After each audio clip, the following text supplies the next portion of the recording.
Could you tell me a bit about what motivated you to start Wikipedia when it started? So I've been watching the growth of free software, or open source software as most people know it, and seeing programmers coming together all around the world collaborating to build all the really great software that runs the internet. So, GNU Linux, Apache, Perl, MySQL, PHP, all of these fundamental software tools that people were using to build the web were all open source projects, largely written by volunteers. And it started me to thinking, what else could be built in this way?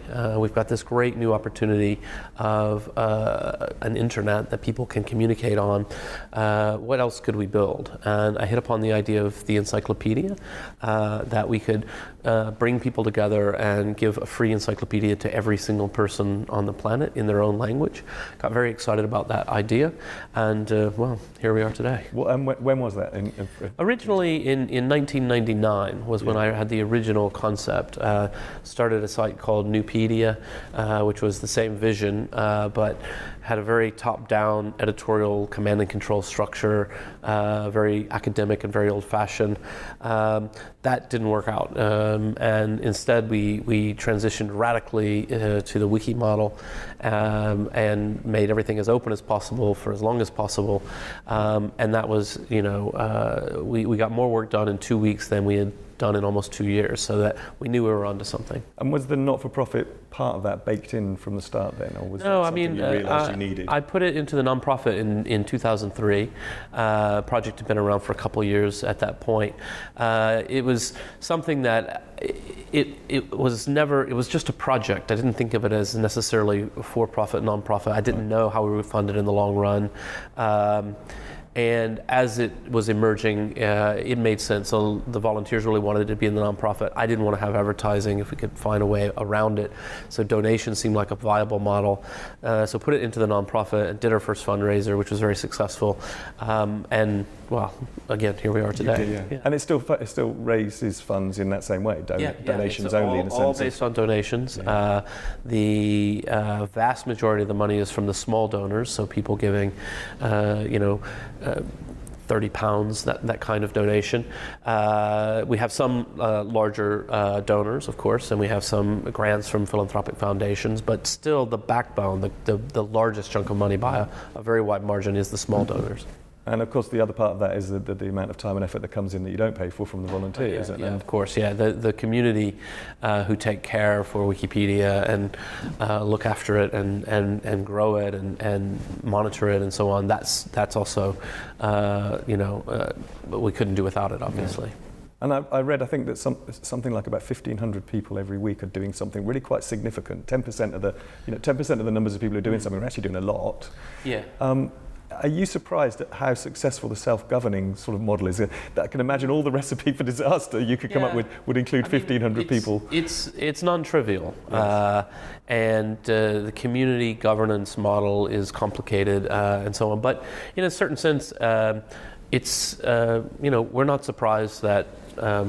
The UK functions more or less. It's a democracy. It's we're self-governing, and all of us are on this planet. That doesn't mean it's easy, and it doesn't mean it always goes smoothly. But in general, you can find ways to do it. I think if people imagine Wikipedia as an anarchy with no rules, and that somehow magically an encyclopedia emerges, well, that's a great mystery, but it's also false. That in fact, we do have rules, and we have administrative structures within the community, elected positions, and things like that.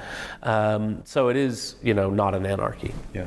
And in terms of the motivation of the people involved, and the people you know, and the people you meet and hear from, what sort of things would you say about their motivation? What motivates them to do what they do? Yeah, I think it's two things. So first, imagine a world in which every single person on the planet is given free access to the sum of all human knowledge. That's what we're doing. So that's our vision statement, which is very exciting. I mean, it's a big thing, and if you're going to spend time on a hobby, you might as well be doing something that's sort of historic and important, and that is meaningful to people. But that's not enough. I think, there's lots of things that could be historic and important, but that, they're just not very fun, and so people wouldn't do them. It's also fun. People enjoy the process of editing Wikipedia. They meet other smart people who they agree with, disagree with, argue with, but in a constructive way. It's an intellectual hobby that people really like and get really passionate about. And so I think it's those two things. It's fun with a purpose is really what makes the community work.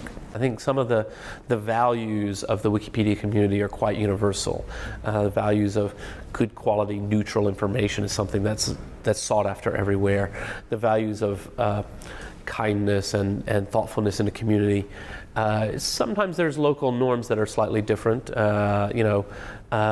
Japanese people are much more formal, for example, but still, at the end of the day, the fundamentals end up being pretty much the same. For the same reasons. Yeah. A few years ago, I formulated it in a more precise way to say, I want to have at least 250,000 entries in every language that has at least 1 million native speakers. Because, people say, well, every language, what about the language that only has 3 speakers? Well, we probably won't be able to write an encyclopedia for them, but 1 million speakers we can do. We have some small languages like that have been very successful.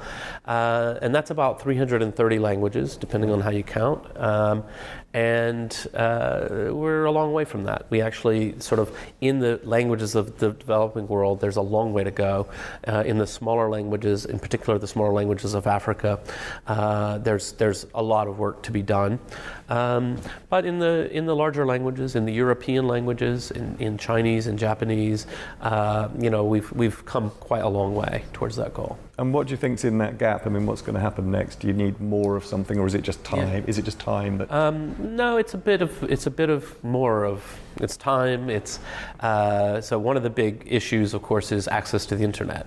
If you've got 1 million people and only 20,000 of them have access to the internet, and they all also speak another language and so on, it's hard to get started. So, in due course, the next billion people are coming online faster than anybody thought they would.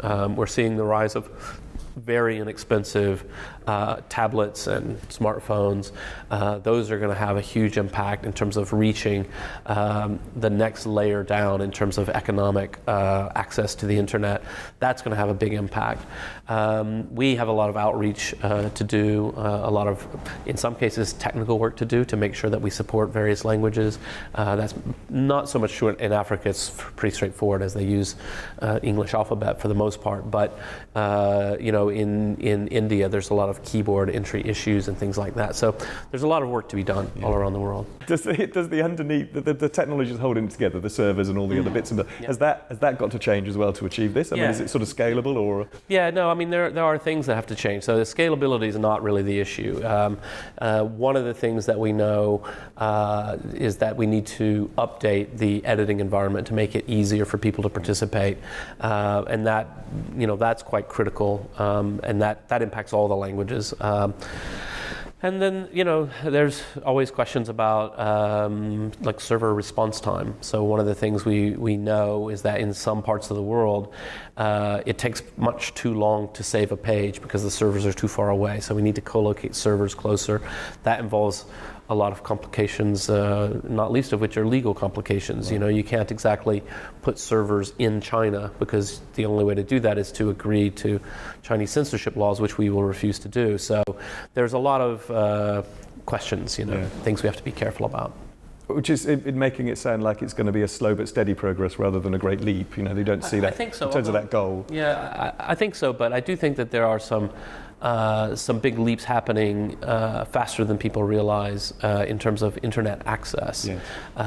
You can find predictions from a few years ago of, when will smartphones become big in Africa, and you realize today, actually, 5 years ago, 3 years ago, we were probably 2 years too conservative. That in fact is coming really fast, much faster than people realized, and I think that's going to have some sharp impacts. I mean, if you look at the percentage of people who have access to the internet in various countries.